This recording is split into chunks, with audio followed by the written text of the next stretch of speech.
Hey everyone, I'm Kerlunkus, and welcome back to another episode of Creepypastas Revisited.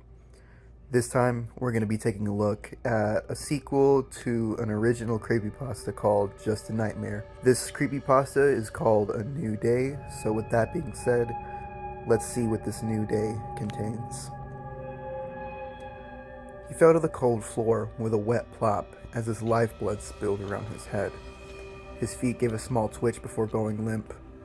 His glasses shattered when his face met the floor, shards lying around his head with his eyes closed, a small black hole at the base of his neck where the bullet entered through. The others around you ran out screaming towards the door. One of them tried to quickly phone the police, dialing it on the phone before she looked up to see you and ran off to do so outside in fear.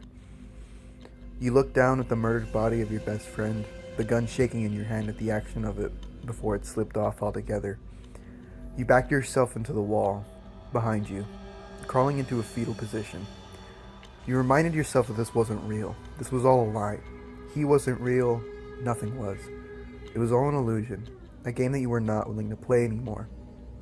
After calming yourself down, you finally looked up at the exit. Some stray, morbid thought somewhere in that gone mad brain of yours made a wise crack about taking the day off that you've been waiting for. Your body wasn't getting any younger, even in this world, as you slowly arose yourself to walk over towards the door and opened them. And you were met with nothing. The blinding light of gray, almost white, covered your eyes. Gone were the neighborhood, the people, your car, and even the building itself. Nothing remained but an endless, colorless plain. And with little option, you chose to walk through it. After all, you were expecting that you made a mistake and would have to go through this again. But today seemed to be different, and you invited that in comfortably. The air was chilling, and large particles of dust moved along the ground as though a mist. Not that there was much to see anyways. You folded yourself in a bit at the cool yet silent winds to provide yourself with at least some warmth, which your worker's outfit did not provide much of. It felt as if the walk was an eternity. You were afraid that this is how you would now continue existing, just walking without a path. But soon enough, you could make out a shadowy object in hindsight. You tried to squint your eyes to see what it was, and you could make out a bed with an IV stand next to it. You sat on the side of it. You saw her, your dead wife, lying on the bed with you beside her. She was always the optimistic one in your relationship, you recalled. Her eyes weakly fluttered open, and she gave you a smile. Just give it a few days, she told you, when you asked her what you should do. But you knew that those days would never come. Her heart rate monitor grew weaker as you held her hand into yours, and you could feel it slowly wither away and stop altogether. You slowly got up from the hospital bed, picking up the family picture you always carried around in your wallet on the desk next to it, before stuffing it into your pocket. There's something philosophical about this, you thought crudely to yourself. You tried to think of that ancient proverb, and it depressed you further as it came to you. You walked on. In the misty distance, you could make out another object as you walked towards it. It was the water dispenser from your job. A dark spot of blackened blood was still on it when you killed your companion earlier today, and a sudden sense of grief and coldness washed over you as you heard his voice in your head. "Are you going to be okay?" Stanley asked you like he did this every hour, on every day.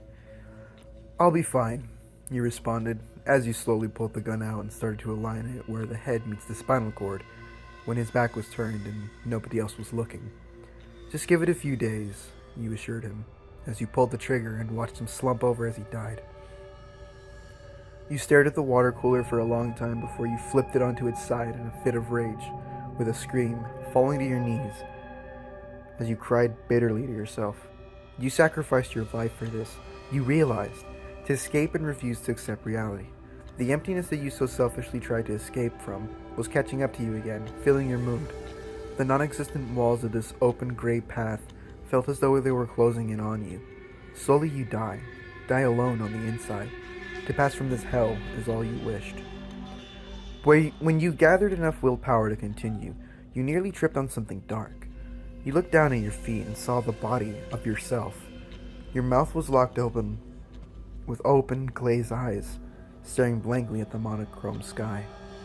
There was a large hole in the back of your throat, bleeding out from your lips. Turning yourself over, you could see that the wound exited from the back of your head. You looked ahead of you and found that there were more of these bodies all around, all similar to each other, if not exactly alike. Each of them represented each day passed by, and you can make out entire weeks of this seemingly endless torture. You hesitated for several minutes before slowly walking over them. You tripped on the dark liquid, getting blood on your palms as you panicked before getting up to go again. In the distance, you make out the last stop of the journey up ahead. Your office desk. The chair was placed invitingly behind it, your lunch bag sitting on top of it. You picked it up and slowly opened it as you sat down.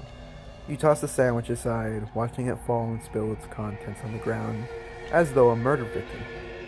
From the bag, you pulled the gun, looking it over. You checked to see that it only had one bullet inside of it. Just one more death to go. Only one more person has to die. Right.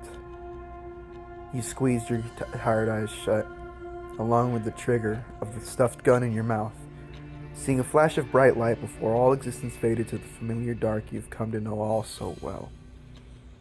And you woke in a cold sweat from your dream, looking around the dim bedroom with a fright. You tried to recall, but found that you could not remember anything.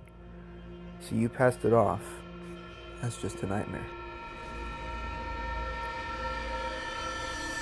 Holy hell, that was actually kind of chilling.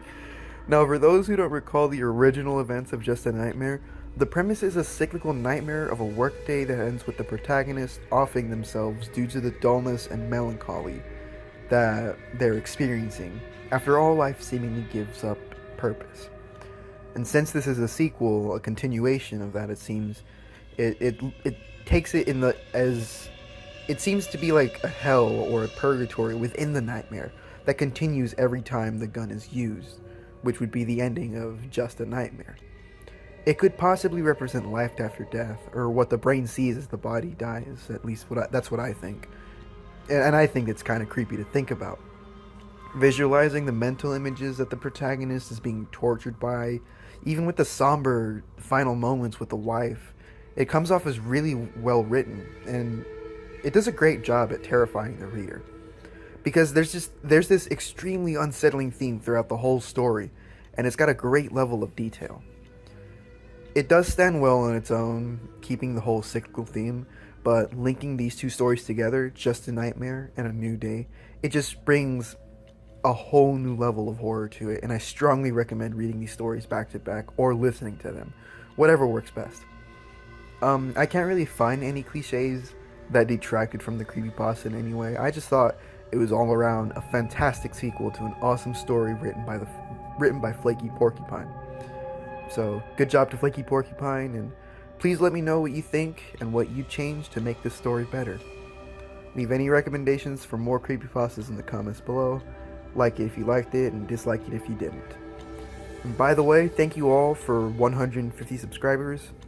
I'd love to try and do something special, and I have been streaming a bit more, as some of you may have seen, but we'll have to see, because I'll think of something. I'll try and do something special. I'm also going to try and be a little bit more consistent with uploads. I'm still trying to do that Silent Hill 4 series, so I will get back to that eventually. There's going to be another episode coming out soon. And yeah, if you want to see where I've been and where I'll probably be most of the time, you should probably go ahead and tune in to Skeletal Devil 601's live streams, even though it's been a while since we live streamed, but you know, that's where I'll be. And yeah, thank you all again, and I hope you have a fantastic day. This is me, Kerlunkus, and I'm out.